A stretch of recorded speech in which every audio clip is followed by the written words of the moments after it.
Amen. Praise God. Hallelujah. Ayan. So, amen. So, tayo po ay sasalita paukol sa tema natin ngayong umaga, which is ayan, through the storm. So, yan po yung whole month theme natin, no? Na wherein dyan umiikot yung ating mga mensahe mula sa ating mga kapastoran every Sunday, and also every Wednesdays, and Dawn Watch every Saturdays. So, I believe marami na pong mga naging mensahe ukol sa temang ito. And of course, right now, I wanna talk from the theme, how do we respond in a storm? So, paano po tayo, ano ba Tagalog ng respond? Paano ba tayo parang magre-react, no? Paano po ba tayo parang kikilos, or ano gagawin natin kapag merong bagyo or storm tayong pinagdaraanan sa buhay natin. Amen. Praise God. So, I believe din po first Wednesday message was given to us by Pastor Noah, wherein shinare niya sa atin kung ano yung nangyayari kapag may storm.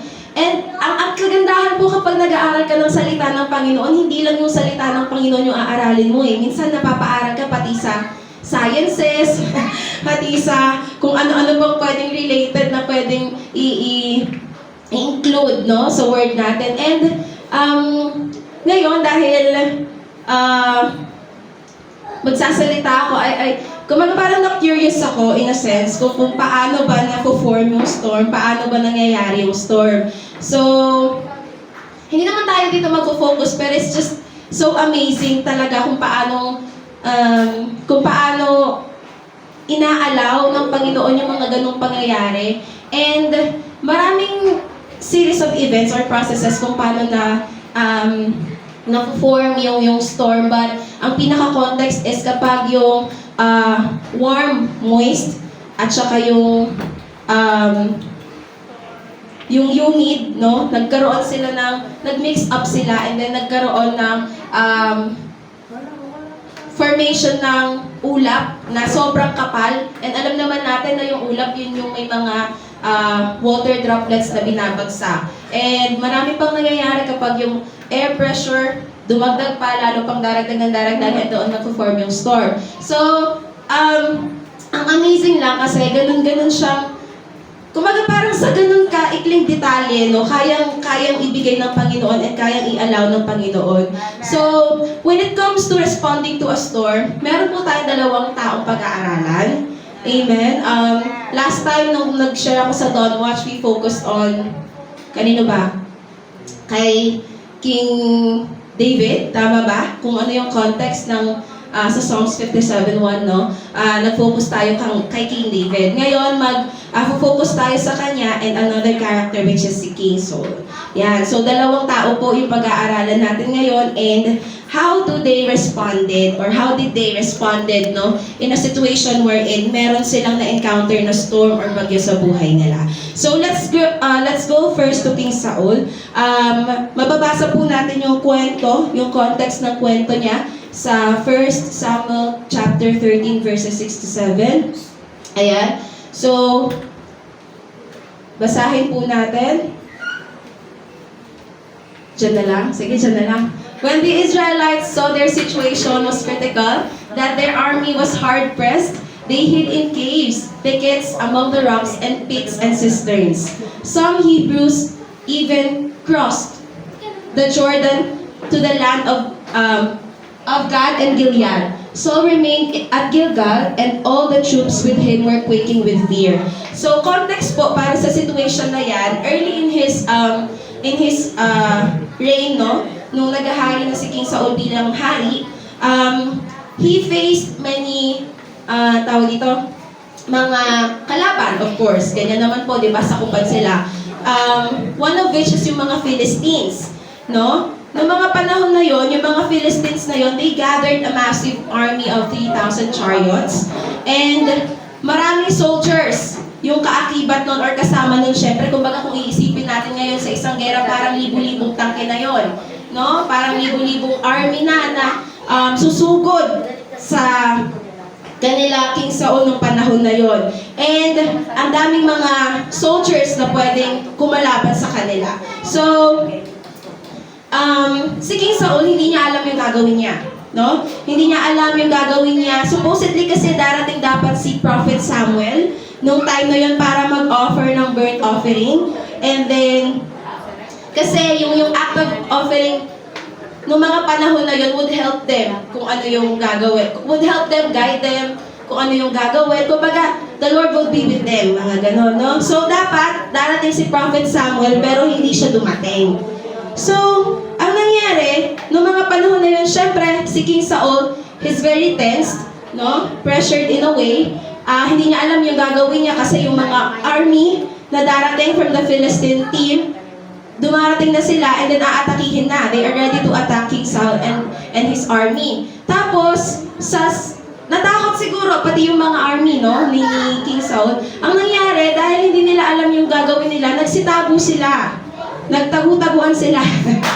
Nagtago sila, no, sa mga kuweba, sa mga balon, kung saan sila pwedeng magtago para hindi sila ang tawag dito, makita at patayin ng mga Philistine army. So, syempre, itong si King Saul, hindi niya alam dahil dispersed na yung army niya. Lalo siyang na-tense, no? Lalo siyang na-tense and hindi alam yung gagawin niya kasi yung mga kakampi niya na dapat kasama niyang susugod at lalaban, nagsitago na din. Amen. So, imagine imagine yung situation ni King Saul ng mga panahon na to na hindi niya alam yung gagawin niya bilang hari. Kasi noong mga panahon na yun, bilang hari, ikaw din yung dapat nangunguna. No? Parang chief of army noong mga panahon na yun. So, nagtago yung mga kasama niya and at the same time, siya din nagtago na. So, he was forced. Amen. He was forced noong mga panahon na yun na siya na lang yung nag-offer ng burnt offering. Nung panahon na yon, hindi pwede na mag-offer ng burnt offering yung mga hari kasi may mga taong naka-assign to do that. So, ang mga taong naka-assign to do that is mga prophet, like si Samuel, mga priest, no? So, sila dapat yung nag-o-offer ng mga burnt offering, sila dapat yung nagli-lead ng mga burnt offering sessions. So, dapat ganon, but sa all situation, pressure, tension, whatever, kung ano yung mga nararamdaman niya nung panahon na yon, ako na nga yung mag-o-offer, sabi niya ganyan.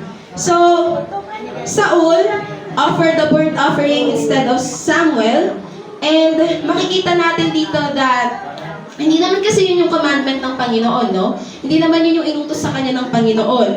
So, Saul here solved the matter or the situation in his own hands and didn't even inquire of the Lord. So, nag-disobey siya at the same time. Sabi nga, di ba, desperate times call for desperate measures. So, yung mga panahon na yon, si Saul, yun na lang yung naiisip niya na gagawin, na ako na lang yung gagawa nito. Para kung sakali, dumating si Lord, no, tulungan kami ni Lord, pero hindi.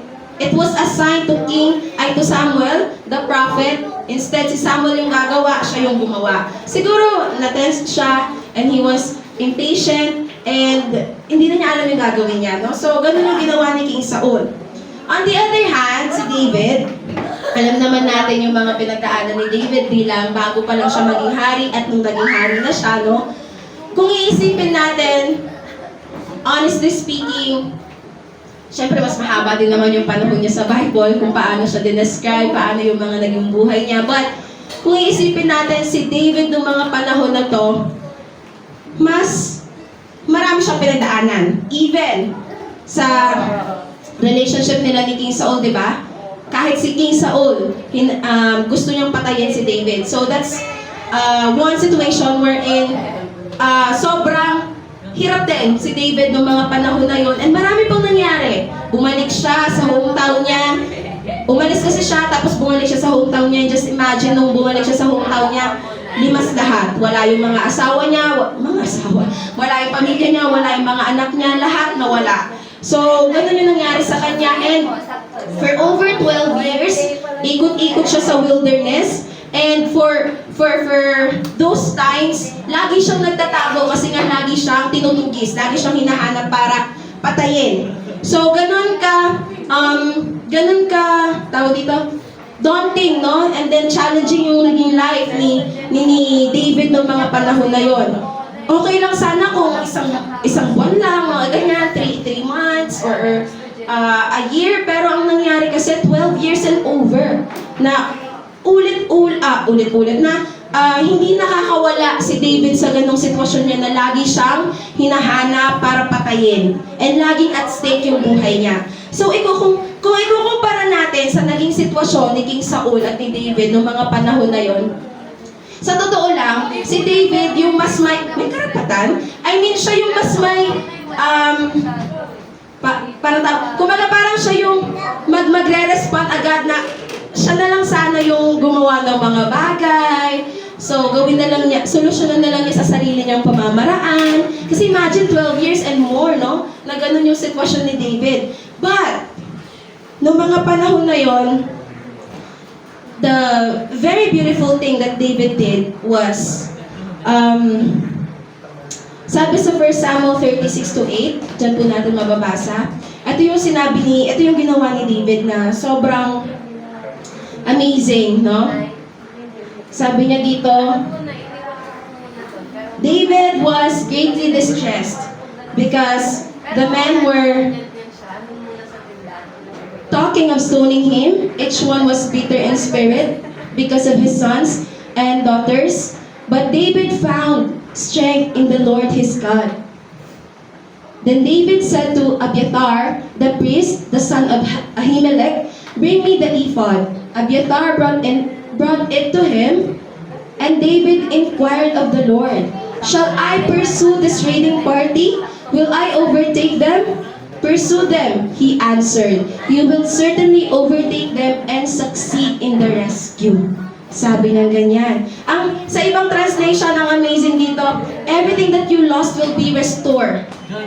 Lahat ng mga nawala sa'yo, i-restore. Kasi nag-inquire siya sa Panginoon eh. Humingi siya ng tulong sa Panginoon, nagtanong siya sa Panginoon na, Lord, anong gagawin natin dito sa mga sumusugod na to?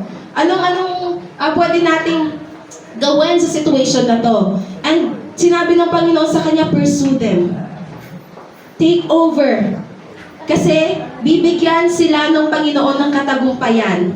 And everything that you lost will be restored. Diba? Ang amazing ng pangako ng Panginoon nung time na yon. So, David, in contrast to King Saul, na he took the matter or solved the situation in his own hands, his own knowledge, understanding, and wisdom of the situation.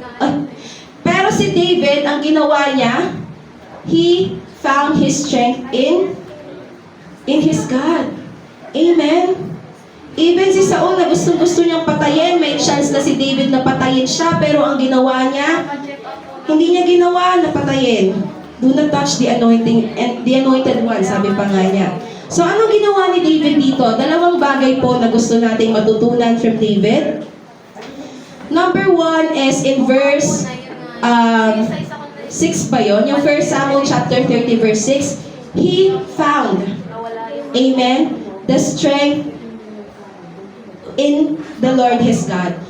Find the Lord in that situation. Tulad nga ng sinabi ko nung Don't Watch, kahapon yata, na meron kasi kami question, ano kasi yun? Reflection question, na sabi niya ganyan, paano mo na pagtatagumpayan yung mga bagyo? Ganon. Nakaranas ka na ba ng bagyo na wherein parang you felt hopeless, end of the world, praise God. And then, paano mo na pagtagumpayan yung mga bagay na, yung mga bagyo na yan sa buhay mo?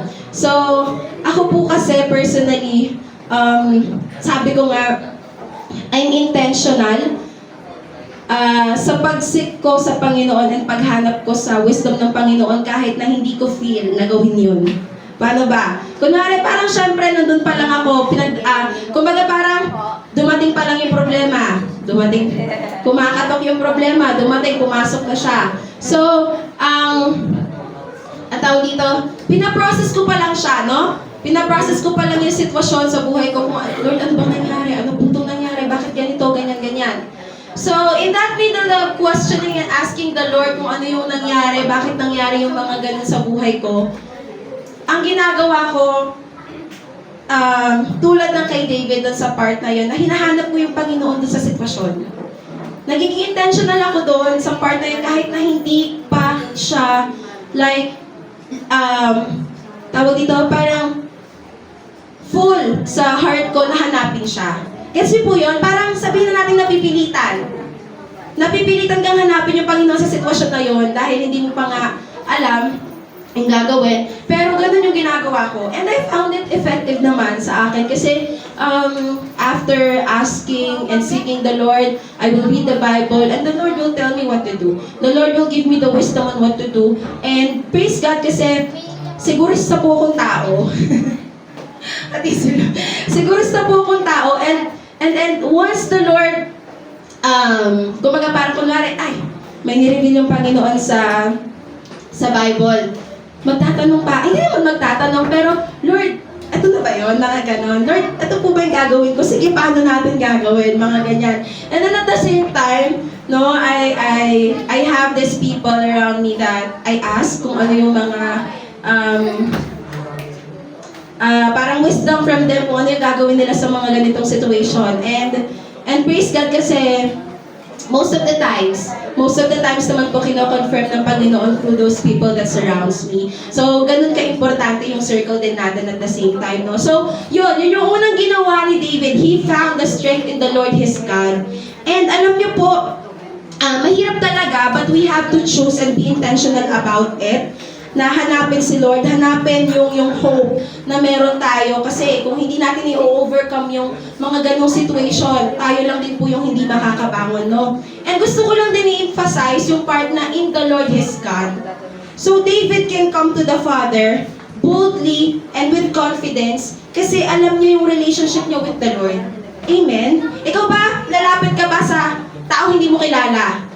Ikaw ba lalapit ka sa taong hindi mo alaman lang yung pangalan? Di ba mahihiya ka? Di ba mahihiya po tayo na lumapit sa taong hindi natin kakilala? But here, David, he said that he found his strength in the Lord his God. Ibig sabihin, meron po silang relasyon ng Panginoon wherein he can come to his Father, wherein he can come to his God and his friend, his Savior, no? Hindi po natin magagawa yung paglapit sa Panginoon kung wala po tayong relasyon sa Kanya. Amen? Tayo po ba may relasyon na sa Panginoon?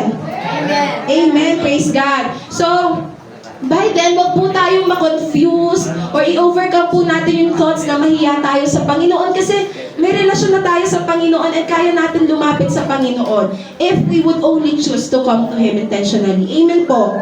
Praise God. So, that's an important factor, no, na kaya nahanap ni David, si Lord, ng mga panahon na yun is because He is His God. He is His Father and Lord sa buhay niya. Amen. Napaka-importante pong tawag dito, i-absorb. Importante po na, kumbaga parang i-put into our hearts yung ganong knowledge na kapag meron tayong relasyon sa Panginoon, meron tayong, kaya nating lumapit sa Kanya. Amen po. Praise God. And number two is, ask the Lord. Sabi dito sa 8 yun, tama? Sa 1 Samuel chapter 30 verse 8, David inquired. Yan, inquired. Other term po kasi dyan is ask. Inquired of the Lord, shall I pursue this raiding party? Will I overtake them? Sabi ni Lord, the Lord answered, pursue them. So, nagbigay siya ng go signal kay David, no? And you will certainly overtake them and succeed in the rescue. Amen. So, hindi po enough na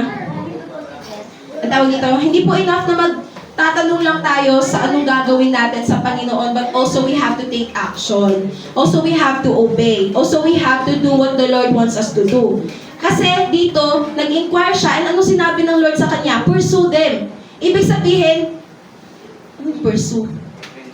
Parang, sugurin, atakihin, at the same time. So yun yung naging action na pinapagawa sa kanila ng Panginoon noong panahon na yon. And He answered that you will certainly overtake them and you will succeed.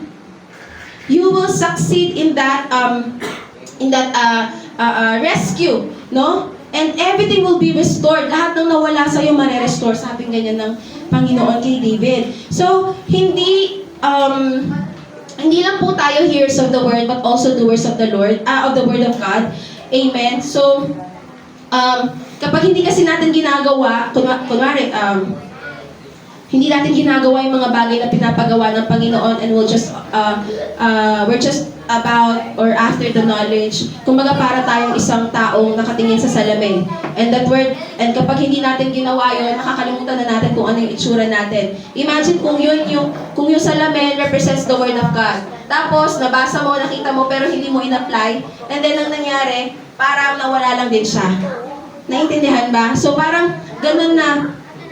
And ako personally, experience ko po, na kapag ginagawa ko yung isang bagay, mas na-memorize ko siya. Or parang pag ginagawa ko yung isang bagay, mas ko siya, naiintindihan ko siya, and at the same time, kumbaga ko siya sa puso ko. And then the next thing, na mangyayari ulit yung bagay na yon, parang madali ko na siyang gawin kasi I encountered it and applied it sa buhay ko. Parang ganun siya sa akin, no? Personally. Personal lang naman po yun, no? Personal lang naman. So, that's the second thing that David did, no? Na he inquired the Lord. He inquired to the Lord and at the same time, he obeyed. Na sinabi ng Panginoon is to pursue them. Actually, in that situation, no, si David kung saan hinahunt siya ng hinahunt and gusto siyang patayin. In contrast to what Saul did, si Saul kasi may disobedience. Si Saul kasi may ginawang hindi tama. Na ibis na si Samuel yung gagawa ng offering, siya yung gumawa. So, ang kay David kasi, sa totoo lang, wala naman siyang ginawang mali. All he did was to obey and listen to the Lord kung ano yung gagawin niya. So, kung iisipin natin, Lord, sumunod lang naman ako. Diba? Kung iisipin natin si David ng mga panahon na to, maghahanas siguro siya, Lord, sumunod lang naman ako. Lord, inobey lang naman kita, mga ganyan, diba? Asan yung reward ng obedience? Asan yung reward ng mga pagsunod ko sa iyo? Bakit ganito yung nangyayari sa buhay ko? We would question. Amen? Tatanungin natin si Lord kung bakit ito nangyayari. Magandang bagay naman yung ginagawa natin. Yet, hindi natin maiiwasan yung mga ganitong bagay kasi there are really people na paano ba? Parang King Saul na jealous of us. Amen? King Saul na discontented, King Saul na gustong hindi tayo magtagumpay. Amen. But the good thing here is, as we seek the Lord and as we inquire of the Lord what to do, ang Panginoon po kasi laging sasagot naman yan. Amen. As long as we seek Him. We seek Him in our hearts. Amen. Hindi lang minsan naaayon sa kagustuhan natin yung sagot kasi baka in contrast dun sa mga gusto natin gawin. But the Lord answers. Amen. So, in that two things na ginawa ni David, may we have that desire and may we have that, tawag dito, maging ganun yung response natin, no, when it comes to a storm. In conclusion, paano po tayo kapag may bagyo tayo sa buhay? Amen. Paano po tayo kapag dumadaan po tayo sa bagyo ng buhay? Sabi nga, desperate times call for desperate measures. So, tayo po ba si King Saul na he solved the matter in his hands? Na instead of waiting for Samuel to na dumating and siya yung mag-offer ng burnt offering na siya naman dapat yung gagawa, Saul did it instead. In place of Samuel. Ganun po ba tayo na we take the matters into our own hands? Or are we David that despite the situation, no, he had faith. No, he trusted and found the strength in the Lord. Amen. So storms or desperate situations and times sa buhay natin reveals our situation and relationship with the Lord. 'Di ba? Kasi sa mga ganong panahon, hindi natin masasabi kung kailan darating, kung kailan iaalaw ng Panginoon. But what matters is, or yung tanong kasi dito, how will we respond doon sa mga panahon na yon, doon sa mga times na yon? Amen? Sabi nga, if He is not Lord of all, He is not Lord at all. Amen? Kung hindi mo Diyos ang Panginoon even in the storm, hindi mo siya magiging Diyos even in your calm seasons. No? Kasi baka iniisip natin na ang dali lang magpapulit, magbigay ng pasasalamat sa Panginoon kapag mabuti yung sitwasyon, kapasalamat sa Panginoon, di ba? Ganun po, madali lang. Pero kapag nasa storm na tayo, paano po ba tayo? Tulad po ba tayo ni Saul or tulad po ba tayo ni David?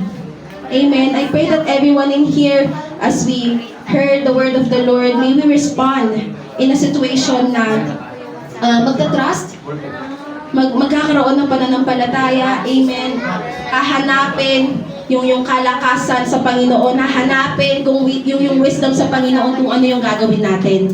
Amen? So in that desperate situation, may we come to the Father na alam naman nating hindi tayo bibiguin. Alam naman natin kasama natin at hindi tayo iiwan. Amen? Huwag natin kakalimutan. And it's a factor, it's an important factor that we have to really meron tayong relasyon sa Panginoon. Kasi hindi po tayo makakalapit kung wala tayong relasyon sa Panginoon. Kung nahihiya tayo na lumapit sa Panginoon, let's first check our hearts. Na Lord, bakit ba ako nahihiya? Ano bang relationship natin ngayon? Bakit ako nahihiyang lumapit sa iyo?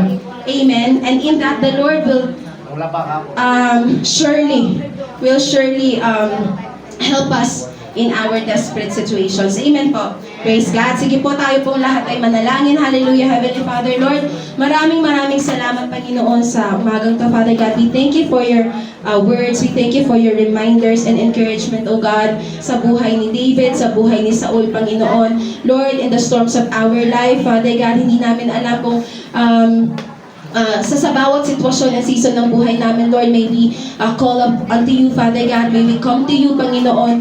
And in that situation, Lord God, mas mapalapit kami sa iyo, Panginoon.